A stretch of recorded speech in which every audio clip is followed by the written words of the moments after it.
Good morning everyone, good morning, good morning. तो आज की तारीख है 24 अप्रैल और ठीक 50 साल पहले एक लैंडमार्क जजमेंट आया जिसका नाम है Keshavananda Bharati versus state of Kerala. कोई भी बच्चा जब भी कॉलेज के में जब होता है ना पहला कदम रखता है तो उसके सीनियर, उसके ऑफिशियल्स, उसके जो भी फैकल्टीज होते हैं उनको बोलते हैं केशवानंद भारती केस जानते हो क्या? नहीं जानते हो? तो आज जान लेते हैं कि केशवानंद भारती केस है क्या और इतना प्रचलित क्यों है, इतना प्रसिद्ध क्यों है, इतना ज़रूरी क्यों है। ये एक ऐसा केस है जिसने कॉन्स्टिट्यूशन को बेसिक स्ट्रक्चर दिया। ये एक ऐसा केस है मतलब मैं तो इस केस को मानता हूँ कि बोलते हैं ना जो एक शाहरुख खान की मूवी थी कि जो जीत के भी हार जाए उसे बाजीगर कहते हैं। तो यहाँ पे केशवानंद भारती जो जी हैं, इन्होंने ये केस तो हार गए मगर ये जीतते हुए भी, हारते हुए भी जीत गए। कैसे? इन्होंने केस हार गया मगर इन्होंने संविधान को जिता दिया। संविधान में बेसिक स्ट्रक्चर का वैल्यू ला दिया कि क्या होता है बेसिक स्ट्रक्चर और किन बातों पे मुद्दा होता है कि इस पे पार्लियामेंट अमेंड कर सकती है, नहीं कर सकती। ये देखो, एक ध्यान से सोचो तो दो पॉइंट पे आता है कि आर्टिकल 368 जो कि अमेंडिंग पावर है संविधान की, पार्लियामेंट किसी भी प्रोविजन को संविधान के उसको अमेंड कर सकती है 368 में। और दूसरा है आर्टिकल 13 क्लॉज 2। 13 क्लॉज 2 आया क्यों था? कहानी समझिएगा, कहानी समझिएगा, ठीक है। 13 क्लॉज 2, आर्टिकल 13 क्लॉज 2 में बताया गया कि स्टेट जो होती है वो ऐसे कोई भी लॉ नहीं बनाएगी जो उस पार्ट, आर्टिकल 13 किस पार्ट में आता है? पार्ट 3 में आता है, फंडामेंटल राइट्स में आता है। तो उस पार्ट के किसी भी प्रोविजन को इन्फ्रिंज ना करे, टेक अवे ना करे, अब्रिज ना करे, रिस्ट्रिक्ट ना करे किसी भी फंडामेंटल राइट को। वैसे कोई भी लॉज वॉइड होंगे जो कि फंडामेंटल राइट्स को कॉन्ट्रावीन करेंगे। जो भी लॉज बनेंगे वो कोहेरेंट होने चाहिए फंडामेंटल राइट्स के। इन बातों पे पार्लियामेंट ने कहा नहीं, मेरे पास अमेंडिंग पावर है, मैं जो चाहूं वो करूं। तो यहाँ पे सुप्रीम कोर्ट ने क्या कहा? क्यों ये केस जहाँ पे 13 जजेस की बेंच बैठी हुई थी, जहाँ पे जो इस जजमेंट के लिए 68 डेज 68 दिन लगे, 703 पन्नों की जजमेंट थी और 13 जजेस की बेंच, मतलब आज तक की सबसे बड़ी जज की बेंच। अभी 2023 तक इतनी बड़ी बेंच कभी भी नहीं बैठी है। तो क्या है केशवानंद भारती केस? चलिए देखते हैं। मेन पेटिशनर थे Kesavananda Bharati of Kesavananda Bharati Sripadagalvaru and others versus state of Kerala 1973, जिसको क्या कहते हैं बेसिक स्ट्रक्चर डॉक्ट्रिन केस भी कहते हैं। केशवानंद भारती केस में उन्होंने चैलेंज किया था केरला के लैंड रिफॉर्म को। केरला का लैंड रिफॉर्म एक्ट आया था जो कि 1970 में आया था। उन्होंने चैलेंज किया on the basis of article 26, article 26, जो कि right to manage religiously own property के बारे में बात होता है। अब हुआ क्या था? कहानी ये थी कि एक लैंड रिफॉर्म एक्ट आया। उस एक्ट के तहत एक मठ होता है, रिलीजियस इंस्टीट्यूशन होता है जिसको अक्वायर कर लिया गया, जिसके वजह से मठ को बहुत लॉस होने लगे। तो यहाँ पे केशवानंद जी जो उस मठ के इंचार्ज थे, जो उस मठ के बोलते हैं तो सुपीरियर थे, वहाँ के गुरु थे, उन्होंने चैलेंज किया कि मेरा आर्टिकल 26 वायलेट हो रहा है। तो इसी ऊपर 13 जजेस की बेंच बैठी थी सुप्रीम कोर्ट की, जो कि अभी तक की सबसे बड़ी बेंच है। Question underline case also included was the power of parliament to amend constitution unlimited है क्या? क्या अनलिमिटेड पावर है क्या पार्लियामेंट के पास कि कुछ भी अमेंड कर दे? जो मर्जी आर्बिट्ररी है क्या? अपनी मर्जी पे चलेगा क्या? क्या ऐसा है? ऐसा है क्या? तो इस बात पे चर्चा की गई। बैकग्राउंड देख लेते हैं, थोड़ा सा बैकग्राउंड देखना बनता है। शंकरी प्रसाद case 1951, Sajjan Singh case 1965, almost 100 से अबव 100 एंड अबव केसेस को रेफर किया गया था केशवानंद भारती केस में। बोथ द केसेस में द टर्म लॉ जो कि आर्टिकल 13 में डिफाइन किया गया है must be taken to mean rules regulation made in exercise of ordinary legislative power and not amendment to the constitution made in exercise of constitutional power in the article 368। ये हमें पता है कि parliament में 368 का पावर होता है कि वो अमेंड कर सकता है कोई भी पार्ट को, कोई भी चीज को। This mean parliament had the power to amend any part of the constitution, संविधान के किसी भी पार्ट को अमेंड कर सकते हैं। मगर article 13(2) reads that the state shall not make any law which takes away or abridges the right conferred by this part. अब एक जगह 368 कह रहा है कि हम किसी भी पार्ट में, किसी भी प्रोविजन के, संविधान के किसी भी पार्ट, किसी भी प्रोविजन को हम क्या कर सकते हैं? अमेंड कर सकते हैं, मतलब बदलाव ला सकते हैं। एक जगह आर्टिकल 13 क्लॉज 2 है जो कहता है नहीं भाई साहब, आप अमेंडमेंट कर सकते हो मगर ऐसे अमेंडमेंट नहीं कर सकते जिससे फंडामेंटल राइट इन्फ्रिंज कर जाए, कॉन्ट्रावीन कर जाए, किसी का जो राइट होता है वो टेक अवे हो, अब्रिज हो जाए, कोहेरेंट फोर्स लाना चाहिए, मिलजुल के ऐसा लॉ बनाए जिससे मिलजुल के हो। अब सुप्रीम कोर्ट ने केशवानंद भारती केस में कहा कि देखो यार, ना मैं 368 के साथ हूँ, ना मैं 13+2 के साथ हूँ, मैं कहता हूँ दोनों मिलजुल के रहो। कैसे रहोगे? हारमोनियस कंस्ट्रक्शन के थ्रू। हारमोनियस कंस्ट्रक्शन, दोनों मिलजुल के एक दूसरे की बात सुलझाते हुए, करते हुए आगे बढ़े। अब देखिए, how in the Golaknath case 1967 में था, जिसमें कहा था कि parliament could not amend fundamental right. नहीं कर सकता भाई, फंडामेंटल राइट को अमेंड नहीं कर सकते हो। The court held that under article 368 is law within the meaning of article 13 and the constitution therefore abridges. तो यहाँ पे कोर्ट ने कहा कि फंडामेंटल राइट को भी आप कर सकते हो अमेंड, कोई बात नहीं, करो, बिल्कुल करो यार, कोई बात नहीं। तो this affect the judgement of supreme court in Golaknath case, R C Cooper case, Madhavrao Scindia case, इन सब में चेंज आ गया।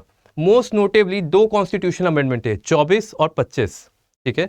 कुछ 24th अमेंडमेंट जिसमें कहा गया parliament had also given power to amend any part of constitution, और 25th amendment the right to property has been removed. Fundamental right में पहले राइट टू प्रॉपर्टी भी था ना, अब तो हट गया, अब वो बस लीगल राइट है, एक कॉन्स्टिट्यूशनल राइट है, मगर फंडामेंटल राइट नहीं है। किससे आया आर्टिकल किसमें आया था? अमेंडमेंट 25वें amendment.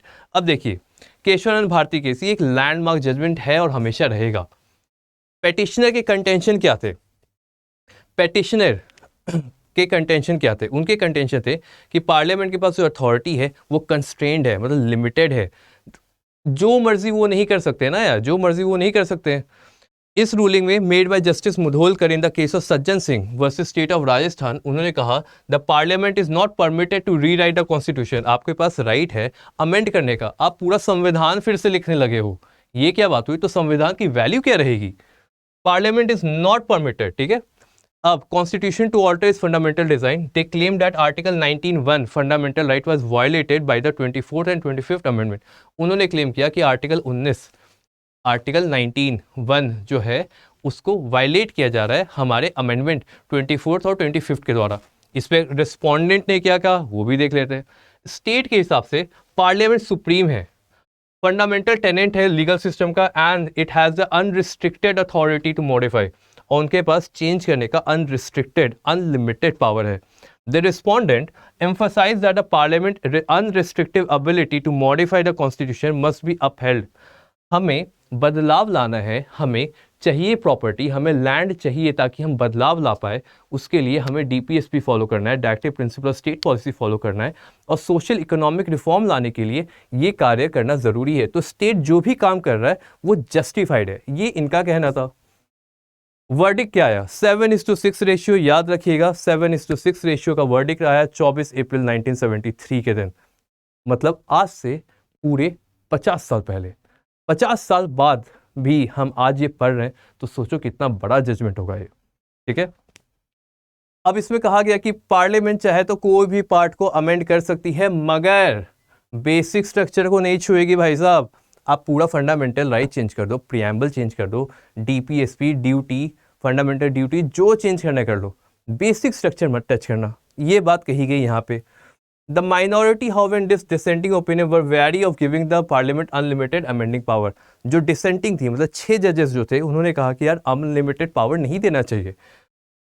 The court held that 24 constitution amendment was entirely valid. 24वां अमेंडमेंट वैलिड है, बट जो सेकेंड पार्ट है 25वें अमेंडमेंट का, वो अल्ट्रा वायरस है, वो गलत है यार, वो गलत है।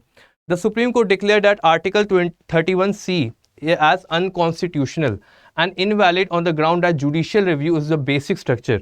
जुडिशियल रिव्यू जो होता है बेसिक स्ट्रक्चर होता है, अगर जुडिशियल रिव्यू किसी से छीन लो तब तो जो मर्जी वो करोगे। हम हैं गार्जियन कॉन्स्टिट्यूशन के, और कॉन्स्टिट्यूशन के गार्जियन से कह रहे हो कि आपके पास पावर नहीं है। कैसे पावर नहीं है यार? हमारा काम है न्याय देना, और बोल रहे हो कि नहीं आपके पास न्याय देने का पावर नहीं है, वो है judicial review. Doctrine of basic structure, basic structure क्या है? देखिए, बेसिक स्ट्रक्चर का ये जो थ्योरी है ये जर्मन कॉन्स्टिट्यूशन से लिया गया, which after the Nazi regime was amended, जिसको नाजी जो रेजिम नाजी थे ना, नाजी, तो नाजी रेजिम के बाद उसे अमेंड किया गया। अब जो बेसिक स्ट्रक्चर है इसे कहते हैं bedrock of judicial review, ठीक है। The basic structure doctrine has form the bedrock of judicial review of all laws pass by the parliament. क्योंकि यार कोई ना कोई इंसान तो चाहिए जो बोले कि यार जुडिशियल रिव्यू होना चाहिए, मेरा हक सुनना चाहिए। अगर पार्लियामेंट कल जाके ऐसा कोई अमेंडमेंट ला दे जो बिल्कुल ही गलत रहे तो कौन सुनेगा। तो वहाँ पे बेसिक स्ट्रक्चर अगर आपका टच हो रहा है, बेसिक स्ट्रक्चर पे कोई भी ऐसा कॉन्ट्रावेंशन हो रही है तो वहाँ पे न्याय देगा कौन, supreme court. No law can impinge on the basic structure. What the basic structure is, however, has been a continuing deliberation. Parliamentary democracy, fundamental right, judicial review, secularism, ये सारे के सारे बेसिक स्ट्रक्चर के पार्ट हैं। ये भी याद रखिएगा कि बेसिक स्ट्रक्चर जो है क्या है, ये एक्सक्लूसिव नेचर का नहीं है। मतलब आज भी हम बैठे बात कर रहे हैं और हो सकता है सुप्रीम कोर्ट कोई ऐसा डिसीजन दे जो कि बेसिक स्ट्रक्चर के पोर्टफोलियो में आ जाए। तो एक बैग है जिसमें जितनी भी चीज़ें हैं वो डालते रह सकते हो सकता है 20 साल बाद कोई सुप्रीम कोर्ट में कोई ऐसा जजमेंट आए जिसमें बेसिक स्ट्रक्चर में 5 और पॉइंटर्स चल जाए। तो ये इंक्लूसिव नेचर का है, इसमें और भी चीज़ें डाली जा सकती हैं, इंक्लूड किया जा सकता है। Keshavananda Bharati versus state of Kerala, important facts क्या है, लैंड रिफॉर्म एक्ट के अगेंस्ट आया था ये याद रखिएगा। और यहाँ पे 5 आर्टिकल है जो जिन पे क्वेश्चन आया था। Article 14 right to equality, article 19(1)(f right to acquire property, article 25 right to practise and propagate religion, right to manage religious affair, that is article 26, and article 31 that is compulsory acquisition of property। ये जो 13 जजेस के bench है, ऊपर 7 नीचे 6, ऊपर majority नीचे minority. इनमें से किन जज का जो डिसाइडिंग फैक्टर था वो थे हमारे justice Khanna, justice honourable justice Khanna, justice Hansraj Khanna, justice Hansraj HR Khanna justice ने दिया था वो डिसाइडिंग। 6:6 टाई चल रहा था। जो 13th जज थे जिन्होंने वो टाई ब्रेकर किया था वो थे हमारे ऑनरेबल HR खन्ना जस्टिस।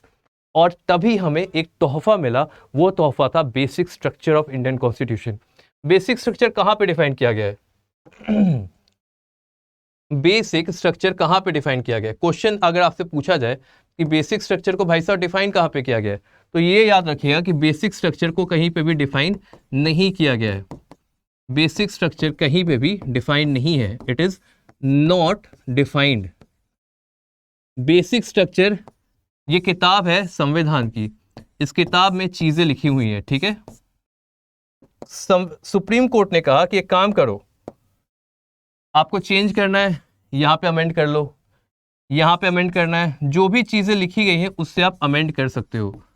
मगर इस बुक को, इस किताब को बांधने वाली जो गोल्डन कलर की थ्रेड है, जो धागा है, ये धागा है बेसिक स्ट्रक्चर। इसे टच मत करो, क्योंकि अगर आपने इस धागे को काटा कहीं पे भी, इस धागे को अगर आपने कहीं से भी काट दिया, टच किया, तो ये जो हमारा संविधान का किताब है, ये जो हमारी संविधान की किताब है, ये बढ़ जाएगी, टूट जाएगी। और जैसे ही संविधान टूटेगा, हमारे जो देश है वो देश बढ़ जाएगा, और देश बढ़ गया तो फिर संविधान का कोई फायदा नहीं, कंट्री का कोई फायदा नहीं, लोगों का कोई फायदा नहीं।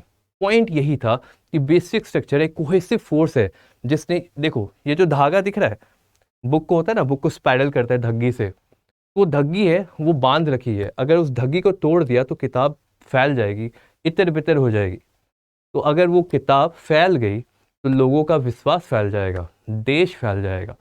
उस देश को बांधे रखने के लिए, उन लोगों की भरोसे को बांधे रहने के लिए कॉन्स्टिट्यूशन का बंधा रहना ज़रूरी है। उसे बांधने का जो धागा है वो है the fabric. The fabric is basic structure. ये बात कही गई केशवानंद भारती केस में, और इसीलिए इसे द बेसिक स्ट्रक्चर केस भी कहते हैं। आज की तारीख 24 अप्रैल, ठीक 50 साल पहले 1973 को इसका जजमेंट आया। 13 जजेस की बेंच थी, 68 डेज लगे थे इस जजमेंट के लिए।